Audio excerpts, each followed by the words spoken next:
자, 오늘은 전자기 유도에 대해서 배워봅시다. 자, 다음 그림을 보세요. 코일이 놓여 있고요. 그 코일에는 전류계만 연결되어 있습니다. 전원장치가 없다는 이야기예요. 전원장치가 없는 이 상황에서 과연 전류교의 눈금은 움직일 것인가? 움직이지 않는다면 어떻게 하면 움직일 수 있는가에 대해서 한번 이야기를 해볼 거예요. 자, 먼저 자석 N극이 아래를 향하고 있습니다. 이런 자석을요, 이 코일 안으로 집어넣다가 그리고 빼기도 할 건데, 그때마다 이 자석의 위치에 따라서 전류계 눈금은 어떻게 변하는지 한번 살펴봅시다. 자, 지금 자석이 있는 위치를 A라고 하고 코일 내부를 B라고 합시다. 자석은 지금 A에 있죠. A에 정지해 있는 상태에서는 전류계 눈금의 변화가 있을까요? 가만히 있을 때 전류계 눈금에는 아무 일도 일어나지 않아요. 그런데 A에서 B로 자리를 이동시키면 어떻게 될까? 과연 전류계 눈금이 움직이는지 한번 보세요. 움직였을 때, 자, 움직이는 것을 확인할 수가 있죠. 전류구의 눈금이 오른쪽으로 조금 갔다가 돌아왔어요. 전류구의 눈금에는 변화가 있고 전류가 발생했음을 알 수 있다. 이번에는 B에 정지해 있네요. 코일 내부에 있어요. 자석의 위치가 B에 있을 때는 전류구의 눈금에는 변화가 있으니까 아무 일도 일어나지 않습니다. 그럼 반대로 B에서 A로 자석으로 움직이면 어떻게 될까? 전류구의 눈금은 어떻게 변하는지 보세요. 네, 왼쪽으로 조금 움직였다가 다시 돌아오는 것을 알 수가 있었어요. 즉, 전류가 발생했다. 거꾸로 흐르는 역전류가 발생했다라고 이야기를 할 수가 있어요. 전류든 역전류든 언제 전류가 발생했습니까? A에서 B로 이동할 때, B에서 A로 이동할 때, 즉 이동할 때 자석이 이동했더니 전류가 발생하더라 라는 것을 알 수가 있었죠. 이번에는요, 자석에 우리가 눈에 보이지 않는 자기장을 표시해뒀어요. 자기력선이죠? 자기력선을 이렇게 표시해두고 또 마찬가지로 자석을 움직여 볼 거예요. 이번에는요, 근데 자석의 위치에 따라서 이 코일을 통과하는 자기력선에는 어떤 변화가 있는가에 대해서 한번 이야기를 해볼 거예요. 자, 언제 전류가 흐르는지는 이미 확인을 했죠? 자, 그것을 생각하면서 다시 한번 봅시다. 자, A랑 B 지점을 표시해 두고요. 자석이 A 위치에 있을 때, 이때 정지해 있을 때는 코일을 통과하는 자기력선의 변화는 있습니까? 몇 개죠? 하나가 흐르고 있는데 변화는 없지요. 아무런 변화가 없습니다. 자기력선 변화 없습니다. 근데 A에서 B로 변화시키면 어떻게 될까? A에서 B로 한번 이동시켜 봅시다. 자, 전류가 흐르나요? 예, 전류가 흐르는 것을 확인할 수가 있었죠. 자, 그런데 보니까 코일을 통과하는 자기력선의 개수가 변했네.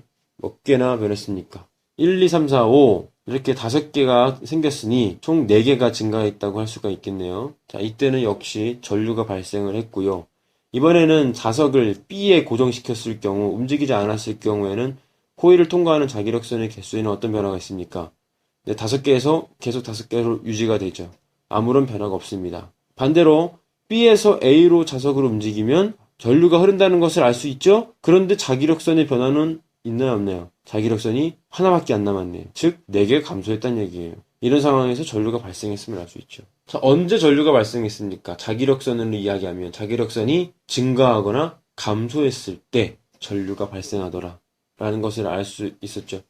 여기서 핵심, 키포인트가 뭐냐? 코일을 통과하는 자기력선이 어떨 때 전류가 발생한다? 전류는 전원장치가 없어도 지금 발생하는 것을 알았어요. 근데 언제 발생한다고요? 자기력선이 변화할 때. 주변의 자석이 움직이면 자기력선이 변해서 전류가 발생한다는 것을 알 수가 있어요. 정리해보면 코일 주변의 자기력선이 변하면 전원장치가 없어도 회로에 전류가 발생할 수 있어요. 왜? 왜 그럴까? 굉장히 중요합니다. 자연의 섭리. 자연은요, 자기장의 변화를 싫어합니다. 자기장을 싫어하는 거예요? 자기장의 변화를 싫어하는 거예요? 자기장의 변화를 싫어하는 거예요. 자석이 가까이 있다고 해서 싫어하는 것이 아니라 그 자석이 움직이면 그 변화에 대해서 자연은 반응을 합니다. 어떻게? 그 변화를 싫어합니다. 자, 구체적으로 이게 무슨 말인지 한번 봅시다. 자, 금속 링이 있고요. 그 금속 링에는 앞에는 자석이 있어요. 자석에는 우리가 눈에 보이지 않는 자기력선을 표시해놨네. 금속링 안에는 자기력선이 몇 개가 통과하고 있어요? 5개가 통과하고 있죠. 자, 이런 상황에서 자석을 가까이 가져갈 겁니다. 이렇게. 자, 이 금속링을 통과하는 자기력선의 개수는 총 9개로 4개나 증가했네요. 근데 방금 뭐라 그랬어요? 자연은 자기장의 변화를 싫어한다 그랬죠. 5개에서 9개로 늘었으니 다시 4개를 빼줘야 되겠죠. 어느 방향으로 자기장을 만들어주면 됩니까? 오른쪽으로 4개가 증가했으니 이번에는 왼쪽으로 4개를 만들어주면 서로 상쇄될 수 없어지겠네. 이렇게. 5개가 되겠죠. 이 빨간색으로 표시한 이 자기장은 그럼 누가 만든 건가? 자기장을 만들 수 있는 방법은 2가지밖에 없다고 했어요. 하나는 자석, 다른 하나는 전류가 흐르는 노선. 이 금속링은 자석이 아니기 때문에 이 금속링에 전류가 흐르고 있음을 알 수가 있어요. 오른손 규칙을 통해서 알 수가 있죠. 자, 이렇게 엄지손가락을 자기장으로 맞췄을 때 나머지 4손가락이 가리키는 이 방향이 바로 전류의 방향이다 라는 것을 알 수가 있죠. 그럼 이번엔 반대로 N극을 멀리 빼면 어떻게 될까? 지금은 자기력선이 9개가 통과하고 있어. 이렇게 뒤로 보냈을 때는 자기력선이 5개밖에 통과하고 있지 않네요. 9개에서 5개로 줄였습니다. 그런데 자연은 다시 9개로 되돌리고 싶어 하죠. 9개로 되돌립니다. 누가요? 자연이요. 자, 금속링에 어떤 변화가 있는지 봅시다. 오른쪽으로 통과하고 있던 게 9개였는데 지금은 오른쪽으로 통과하는 게 5개밖에 없어요. 그러면 다시 9개로 만들기 위해서는 어느 방향으로 자기장을 만들어야 됩니까? 네, 오른쪽으로 다시 4개를 만들어주면 되겠죠. 자, 이렇게 만듭니다. 이 빨간색 자기장은 누가 만듭니까? 역시나 금속링이 만들죠. 방향은 어떻게 될까요? 전류의 방향은 엄지손가락 맞췄을 때 4손가락이 감아지는 방향, 바로 이렇게 전류의 방향이 결정되게 되겠죠. 이러한 현상을 바로 전자기 유도라고 불러요. 전자기 유도. 전자기 유도는 우리 생활에 아주 밀접하게 관련이 있습니다. 한 가지만 볼게요. 교통카드. 이 교통카드는 버스나 다른 대중교통을 탔을 때 전용 단말기에 찍으면 내가 값을 지불할 수 있게 되죠. 자, 이 여러분이 많이 쓰고 있는 이 교통카드는요, 아세톤으로 이 껍데기를 녹이면 그 안에 이렇게 회로가 나옵니다. 회로. 코일이죠. 안에 코일이 들어가 있습니다. 자, 이렇기 때문에 우리가 어떻게 해서 버스를 탈 때 요금을 그렇게 편리하게 계산할 수 있는지를 한번 볼 거예요. 자, 버스 단말기가 있어요. 이 버스 단말기는요, 계속해서 변화하는 자기장이 이렇게 흘러나옵니다. 자기장이 나와요. 그 근처에 우리가 쓰는 교통카드를 가져가게 되면 어떻게 될까? 그 교통카드를 통과하는 자기장이 발생하게 되겠죠.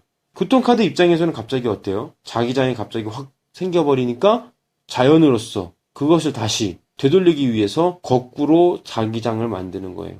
자기장을 거꾸로 만들기 위해서 교통카드 내에서는 어떤 일이 일어나요? 전류가 이렇게 생기겠죠. 전류가 이렇게 흘러서 그 안에 있던 칩을 작동시키고 내장되는 IC 칩이 작동해서 결제 정보를 불러와서 우리가 값을 지불할 수 있는 거죠. 이처럼 전자기 유도는 이것 말고도 굉장히 많은 예들이 있습니다. 자, 그것도 잘 기억해 두길 바라요. 자, 이러한 현상을 뭐라 한다고요? 전자기 유도라고 합니다. 네, 오늘 여기까지입니다. 고생했어요.